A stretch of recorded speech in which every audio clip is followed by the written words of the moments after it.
Hello and welcome back, dear students. Wish you all stay happy, healthy, and safe at home.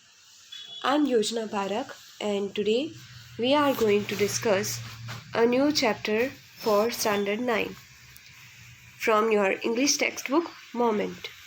The name of this chapter is Ishwaran the Storyteller, written by R.K. Lakshman. Why this title is given to this story? Because the complete story is centralized on the storytelling quality of Ishwaran.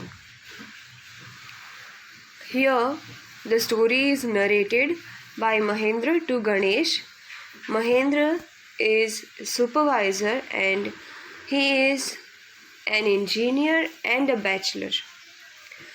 So, being an engineer, he has to work on different projects at different places. So he has to move from place to place, and there is no such asset. The title of this chapter is given so because the complete story is about the excellent quality of Ishwaran of telling stories. Now, this story is narrated by Mahendra to Ganesh. Mahendra is a bachelor and he is an engineer who works at the post of supervisor in a firm. Now, that firm used to hire supervisors for different projects, and Mahendra also have to move from one place to another place for different projects. So he has to carry everything with him, and he has a cook who was so much attached with Mahendra that he used to go along with Mahendra wherever Mahendra used to go. So you can say that the cook, whose name was Ishwaran, was the only asset Mahendra had. Now, Ishwaran used to perform all the household tasks for Mahendra, and in the spare time, he used to read Tamil thriller suspense stories because he really liked to read stories and narrate the stories.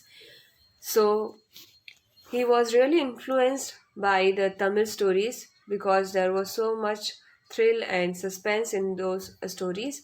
And when Mahendra used to come from work at home, so at night, Ishwaran used to narrate those stories in his excellent way to Mahendra.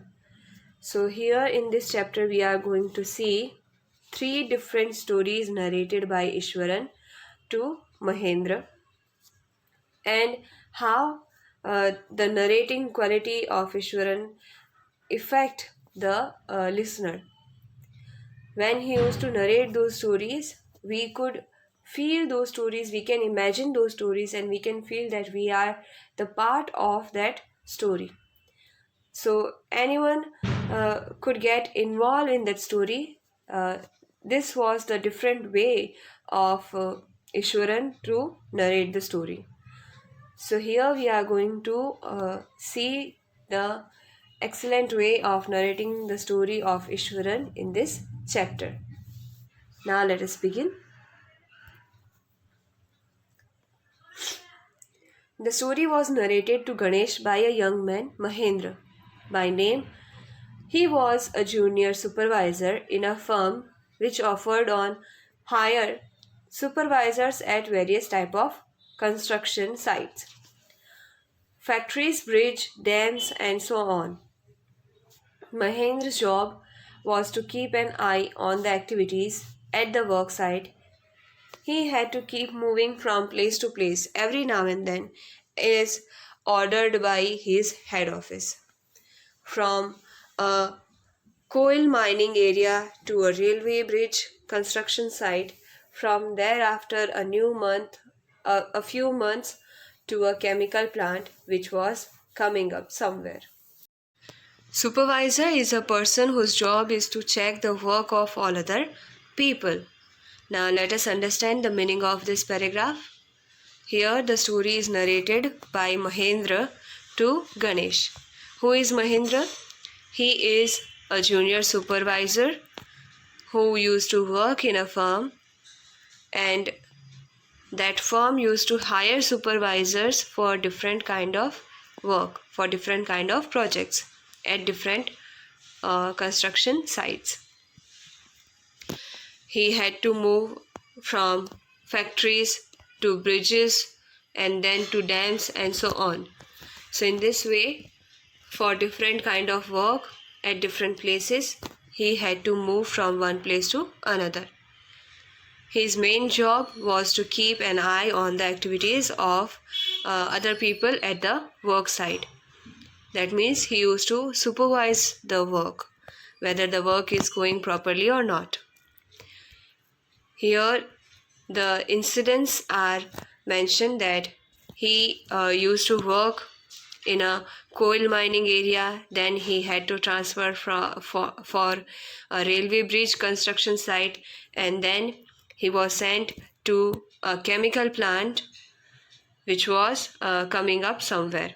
So in this way, here the different projects are explained at different places. So according to the project, he had to move from one place to another. He was a bachelor, his needs were simple, and he was able to adjust himself to all kinds of odd conditions, whether it was an ill equipped circuit house or a makeshift canvas tent in the middle of a stone quarry. But one asset he had was his cook, Ishwaran. So now, bachelor, that means a person who is unmarried. Makeshift, that is temporary, which can be moved. And quarry, that is mine. Asset, that is advantage. Now, Mahendra was a bachelor and his requirements were very simple. So that is why he could adjust himself to all kind of odd conditions. Odd conditions, that means which is not in our favor and which is not comfortable. So being a single person, and as his requirements were also less, so that is why he could adjust in those conditions which were not comfortable even for him. Now where he had to live at different projects, some examples are given here, that once he had to stay in an ill-equipped circuit house which was provided by the firm but was not that comfortable. All the facilities which were required were not provided, but still he could adjust. And then he had to stay in a makeshift canvas tent which you can move from place to place. So that is called makeshift canvas tent in the middle of a stone quarry. In a stone mine, he had to stay in a tent. But one thing he can say that he had was his cook. He called his cook an asset for him. Who was his cook? Ishwaran. Why he called Ishwaran as an asset for him? Let us see in the next slide. The cook was quite attached to Mahendra and followed him uncomplainingly wherever he was posted. Now, as we know that according to different projects at different site, he had to move from one place to another. But he had a cook whose name was Ishwaran. And Ishwaran was so much attached with Mahendra that he used to follow him without any complaint wherever he was posted. So, as Mahendra could adjust in that ill equipped circuit house and makeshift canvas tent, Ishwaran also used to adjust with him. What he used to do, he cooked for Mahendra, washed his clothes, and chatted away with his master at night. That means he used to talk with his master at night when he used to come back from his work. He could wave out endless stories. Waved out, that means uh, to make stories. Endless stories and anecdotes on varied subjects. Anecdotes, a short, amusing, or interesting story about a real incident or person. So he used to make those stories or narrate those stories to Mahendra. What he used to do for Mahendra? He used to perform all the household activities, and then at night, when Mahendra used to come from work at home, so Ishwaran used to do some chatting with him and used to narrate different kind of stories in his excellent way, which used to refresh Mahendra.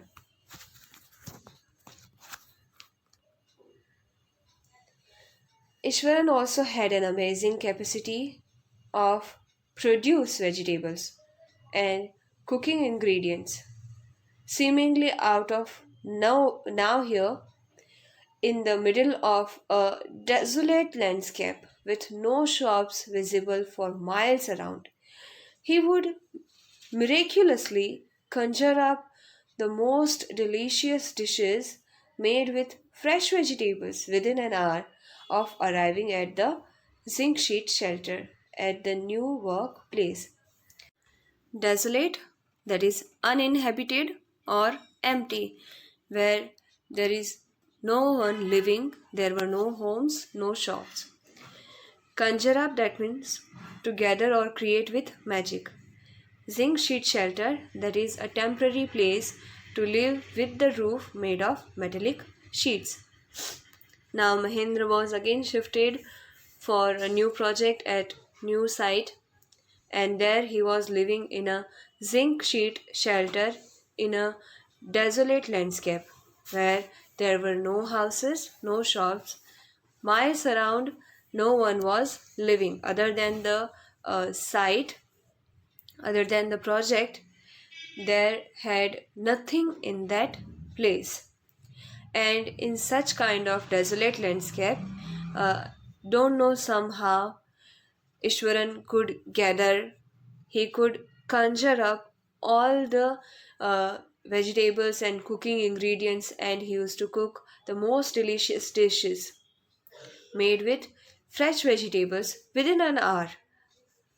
So when Mahendra used to come back to home, he could not understand that how Ishwaran could do that, because they were living in such a place where there were no living being, where there were no houses, no shops miles around, and yet somehow Ishwaran could get all the vegetables and cooking ingredients which were fresh even.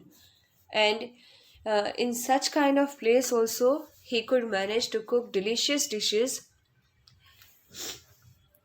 and that also within an hour when Mahendra used to come back home in that zinc sheet shelter, which was now their new home at this new workplace. So here Mahendra explained about the excellent quality of cooking of Ishwaran, that he could not understand that how Ishwaran could get those needed ingredients and vegetables for cooking in such a desolate place where there were no house, no shops miles away, and that is why he think that might be he produce magically those vegetables and make such kind of delicious dishes for him.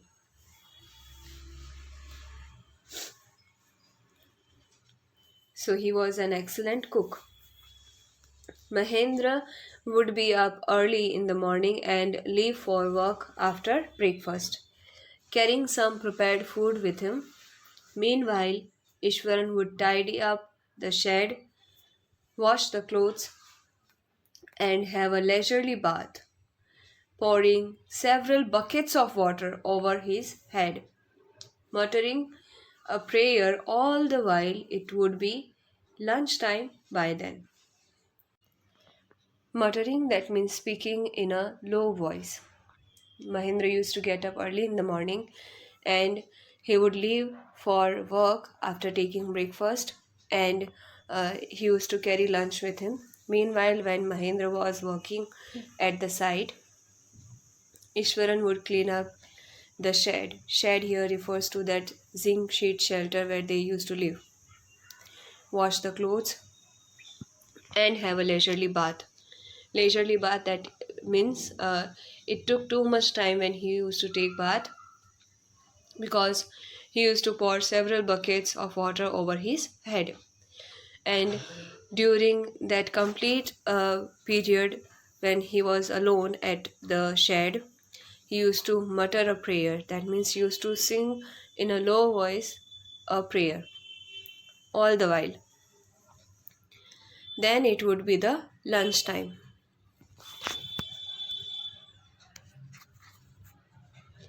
After eating, he would read for a while before dozing off. Dozing off, that means falling asleep in the afternoon. So he used to read books and stories until he fell asleep. The book was usually some popular Tamil thriller running to hundreds of pages.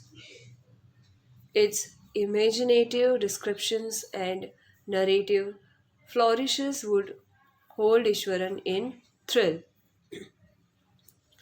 Narrative flourishes, that is, detailed descriptions. In thrill, that means the state of being in someone's power. So here it is explained that after having lunch, Ishwaran would read for a while. What he used to read? Some popular Tamil thriller stories in which uh, imaginative description and detailed explanation would be given, and he liked to read thriller stories. The books he used to read would have hundreds of pages, and he used to read those books until he fell asleep. So, in this way, it is explained here that other than the cooking, he liked reading books also, and he liked thriller and suspense stories of Tamil language. His own description were greatly influenced by the Tamil author that he read. When he was narrating even the smallest of incidents, he would try to work in suspense and a surprise ending into the account. For example, instead of saying that he had come across an uprooted tree on the highway, he would say with eyebrows suitably arched and hands held out in a dramatic gesture, "The road was deserted and I was all alone." So in this way, Mahendra says that when he used to narrate those stories, he was so much influenced by those Tamil authors that even in his narrating, he would give such kind of explanation and descriptions that would have suspense and surprise in it.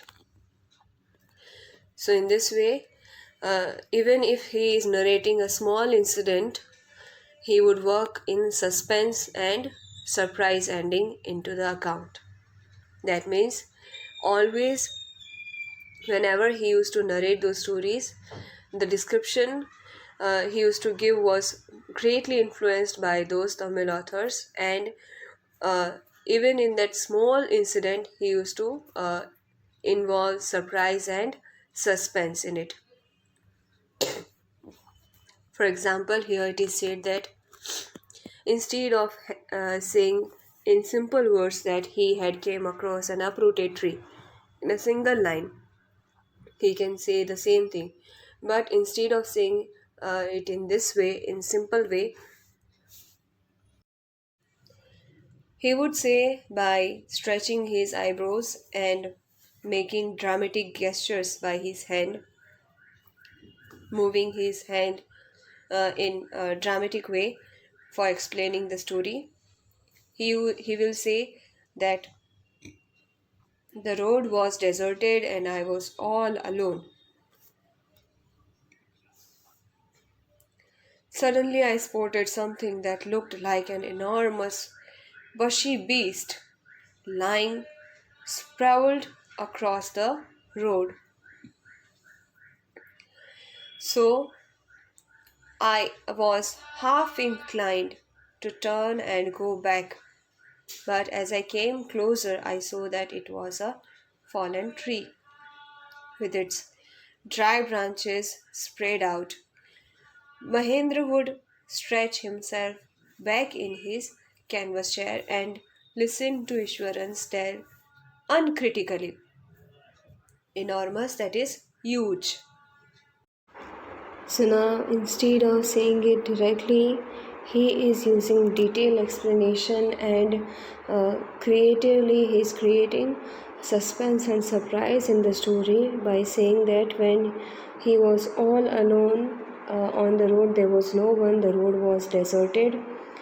There were all silence, and suddenly he spotted something that looked huge, bushy beast, which was lying horizontally across the road. And he was about to turn and go back. He got afraid when he saw that, because from that distance it was not so clear, but it looked too huge and horrible. But as I came closer, he got some courage and he went closer to that, and then he saw that it was a fallen tree, not a beast, with its dry branches spread out. And from that distance, it looked like a bushy beast which was lying horizontally on the road, which was huge. But when he went closer, he got to know that there was no beast but a fallen tree with its dry branches spread out. So instead of saying that he saw a fallen tree on the flyover, he is explaining it in detail and creating suspense in that. So this was the creative way of narrating stories of Ishwaran, and Mahendra would stretch himself back in his canvas chair and listen to Ishwaran's tale uncritically. He used to sit there, and the way he narrated the story, he really liked it, and without any criticism, he just listened it by sitting on his canvas chair.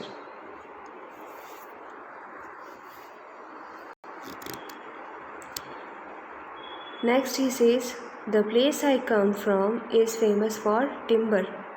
Ishwaran would begin. This is a richly wooded forest all around. The logs are hauled onto the lorries by elephants. They are huge, well-fed beasts. When they turn wild, even the most experienced mahout is not able to control them. After his prolonged, Ishwaran would launch into an elaborate anecdote involving an elephant. Here you can see elaborate anecdote. Anecdote is a short story, but he is elaborating it. In detail, he is explaining it. Timber, that is wood that has been processed for commercial purpose. Hauled, that is transported, and prologue, that is introductory speech, and elaborate, that is detailed. Now this is the first story he is explaining. Before that, he just explained a simple incident in so much detail and creatively. So now let's see how he narrates this story. This is the first story we are going to see in this chapter, told by Ishwaran. So here Mahendra tells Ganesh about the story narrated by Ishwaran in the way Ishwaran told it. He began that with an introduction. He said that the place where he come from is famous for timber wood, and there is a huge dense forest all around, and elephants used to carry logs to the lorries, and those timber woods are transported for commercial purpose. The beast that is called elephant is very huge and well fed. Fed, that is to give food. When they turn wild, even the most experienced Mahavat is not able to control them. Mahavat is who control the elephant, or is the owner of the elephant. So when this huge animal gets wild, even most experienced Mahavat cannot control them. So after this introductory speech, Ishwaran started to tell the short story which was about elephant. And the detailed storytelling started. He says, one day a tusker that is an elephant, escaped from the timber yard and began to roam about, stamping on bushes, tearing up wild creepers and breaking branches at will. You know, sir, how an elephant behaves when it goes mad. Ishwaran would get so caught up in the excitement of his own story that he would get up from the floor and jump about, stamping his feet in emulation of the mad elephant. Roam about, that means move around. Stamping, that is hitting with force. Emulation, that means effort to match or surpass a person by imitation or copying. So when he used to narrate the story, he just not gave the detailed explanation about that, but he also imitated. So with his gestures and his detailed explanation, he himself got involved in that story, that he started acting like that, like the mad elephant. So he says that one day a tusker escaped from the timber yard, tusker that is elephant, which escaped from that timber yard and began to roam about, started wandering around, and then he was hitting his feet with force on bushes and tearing up wild creepers and breaking branches at will, because he had gone mad. You know, sir, how an elephant behaves when it goes mad. So he started destroying everything. Ishwaran would get so caught up in the excitement of his own story that he would get up from the floor and started jumping and imitating the actions of that mad elephant, and he started stamping his feet in that imitation.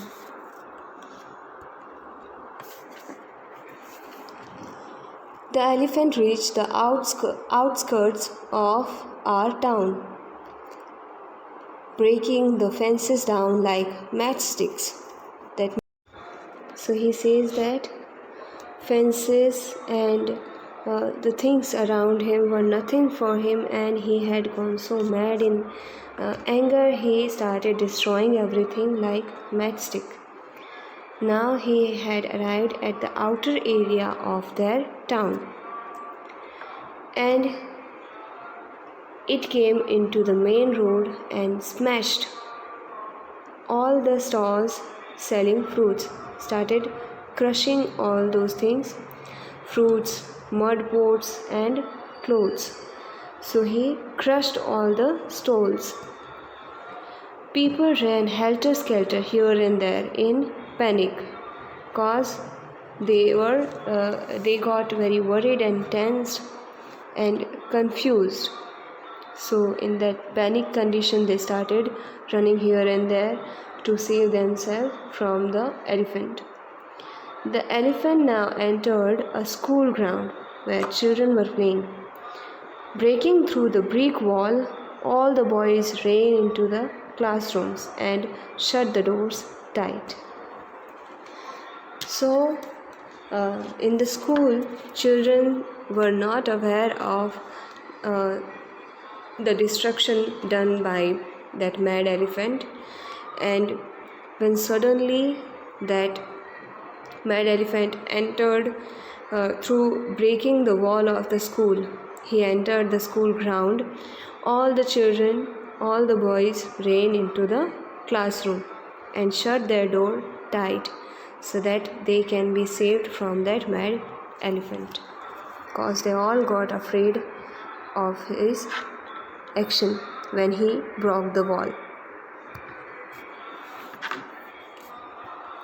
The beast grunted and wandered about, pulling out the football goal post, tearing down the volleyball net, kicking and flattening the drum kept for water, and uprooting the shrubs.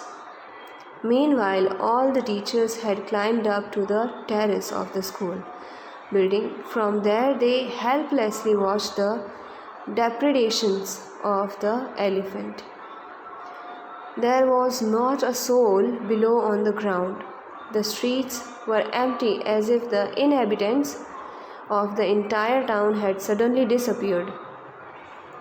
Grunted, that means made a loud sound. Depredations, that is attacks which are made to destroy something. So here, because the elephant got mad, insane, and he was in anger, he started destroying everything. He was grunting loudly and wandering here and there. He pulled out the football goal post, torn the volleyball net, and by kicking and stamping on the drum, he crushed that drum which was kept for water. And then it started uprooting the shrubs. In this way, it started destroying everything. Meanwhile, all the teachers had climbed up to the terrace of the school building, and they were all watching the destruction done by that elephant helplessly from the terrace. There was no single person down on the ground where elephant was destroying everything. So no one could stop that elephant. The street was empty, and as if the inhabitants of the entire town had suddenly disappeared. They all went into their houses to save themselves, and the whole street was empty. There was no one because of the fear of that elephant. I was studying in the junior class at that time and was watching the whole drama from the rooftop. I don't know what came over me suddenly. I grabbed a can from the hands of one of the teachers and ran down the stairs and into the open. A junior class student tried to stop that mad elephant, which was so huge. The elephant grunted and menacingly swung a branch of a tree which it held in its trunk. It stamped its feet, kicking up a lot of mud and dust. It looked threatening, but I moved slowly towards it. Stick in hand, people were watching the scene hypnotized from nearby housetops. All the people who were in their house, as he explained that there was no one on the street, on the ground, everyone went to their houses. So they all were watching from their housetops. And when this destruction was happening, Ishwaran was watching all this incident from the rooftop, and he was in junior class at the time, approximate 4 or 5 years old. And suddenly he also don't know that what had happened to him, but he got that courage and he went to stop that huge elephant. He grabbed a cane from the hands of his teacher and ran down the stairs. Even though those people who were elder than him didn't have that courage, and he is who is only 4 to 5 years old, studying in junior class, had that courage to stop the huge mad elephant. And he went downstairs into the open ground. The elephant started grunting and menacingly swung. Horribly, he swung a branch of a tree, intentionally to hurt the people who were around him, and he was in anger and he wanted to destroy everything. With that intention, he swung a branch of a tree which it held in its trunk, and it started stamping its feet with forcefully. It was stamping its feet on the ground and kicking up lot of mud and dust. Because of that stamping, mud and dust started spreading in the atmosphere, in the surrounding. It looked frightening. The way elephant behaved was frightening, but still Ishwaran had the courage, and he slowly moved towards that elephant, and he had stick in his hand. All the people were watching the scene, hypnotized from nearby housetops. Hypnotized, that is, to influence or to control or direct completely as by personal charm, words, or domination. So when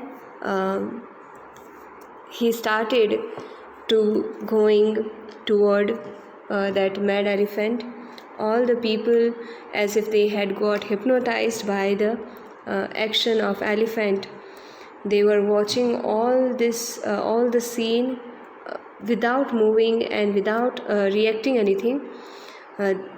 Now no one had the courage to control that elephant, and this 4 to 5 years old little child Ishwaran, somehow he got that courage and he went, and no one stopped him, and everyone started watching him, that what he will do. No one even tried to save him, and no one even tried to control that elephant. So he was the hero of that story, and he went to the elephant.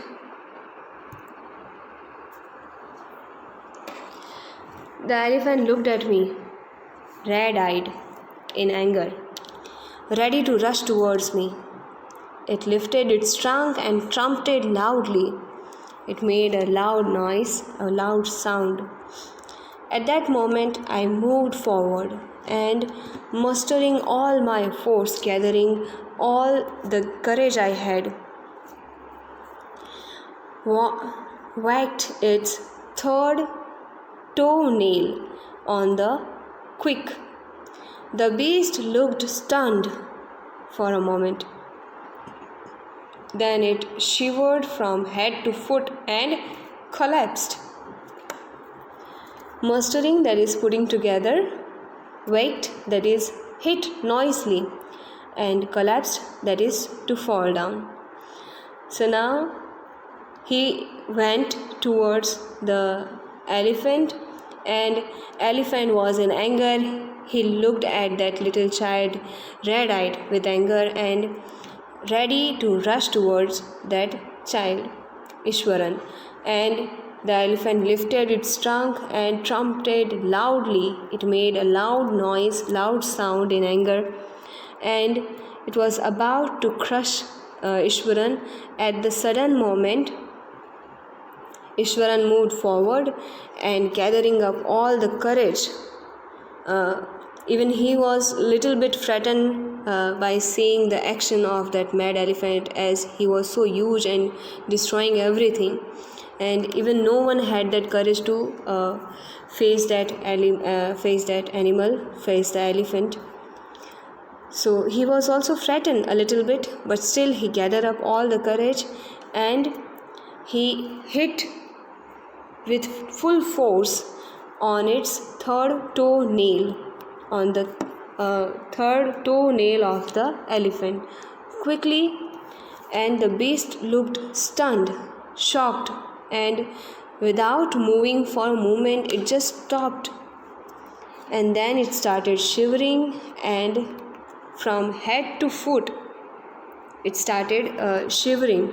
Just with a single hit of that 4 to 5 years old little child with a cane, it just hit with his full force on the third toenail of that elephant, and the elephant started shivering. The huge mad elephant started shivering with just one stroke, and then it collapsed, it fell down. At this point, Ishwaran would leave the story unfinished and get up, mumbling, "I will be back after lighting the gas and warming up the dinner." Mahendra, who had been listening with rapt attention, would be left hanging.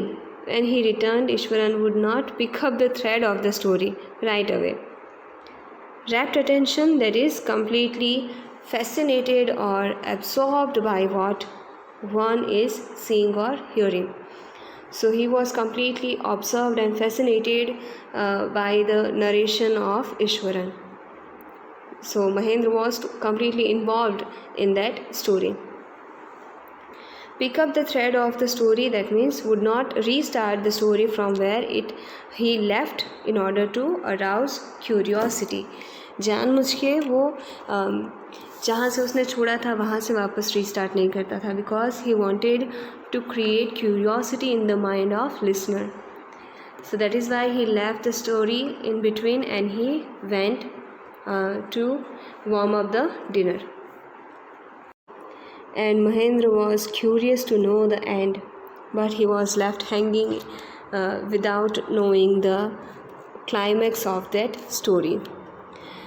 And now, after warming up the dinner, when Ishwaran would come back, he would not start from where he had stopped, because he wanted to create curiosity in the mind of Mahendra.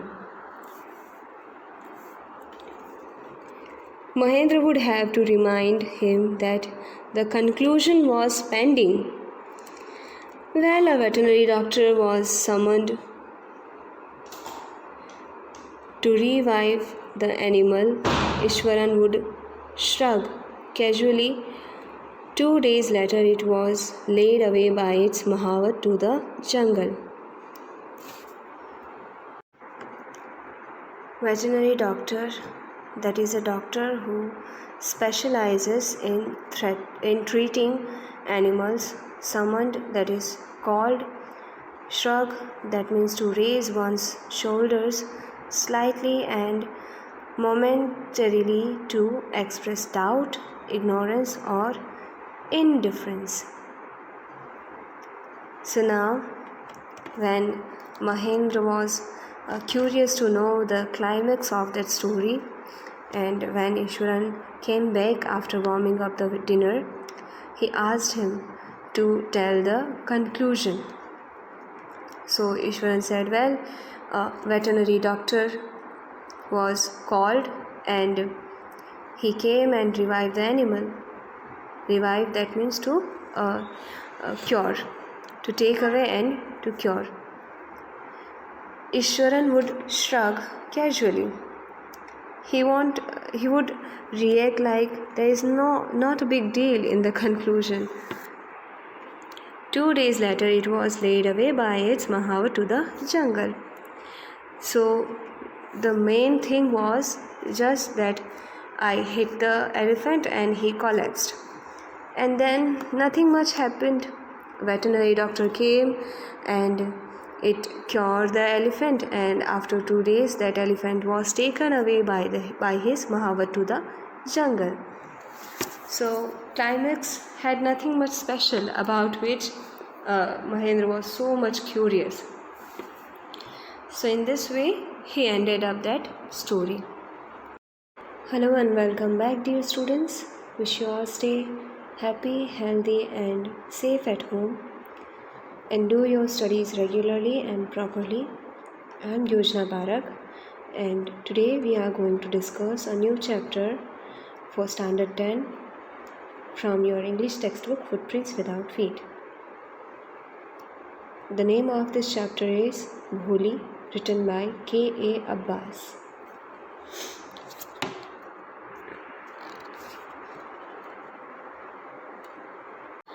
The rest of the story we will see in the next part. Till then, take care of yourself and do your studies regularly and properly. Now we will meet in the next video. Thanks for being with me. See you.